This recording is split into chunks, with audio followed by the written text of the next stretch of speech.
கீழே விழுத்துருவல, நான் கீழே விழுத்துருவல.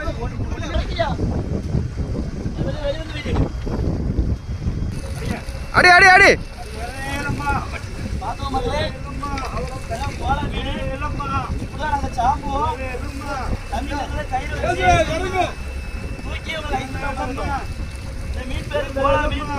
கேரளாவில கட்ட கொம்பன்பாங்க, சென்னையில ஏமக்குளம்பாங்க, இது கேரளாவில தறிகளுக்கும் போகுது. இலங்கப்பா இலங்க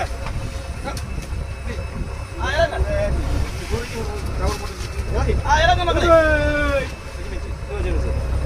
தப்பி இலங்க. என்னோட வேலை கப்பி தட்டுதான், என்னோட வேலை கப்பி தட்டு. சரி என் வேலை கீர் போடுற வேலை. ஏன்டா அது கடத்துக்கு தட்டி கற்றுக்கிறீங்க? இந்த மீன் இப்போ உயிரோட இருக்கு. ஆமாம், வாய்க்கிட்ட கை வைக்காதீங்க, கடிச்சு போடும். சூரிய கொஞ்சம் வரமா போடுங்க.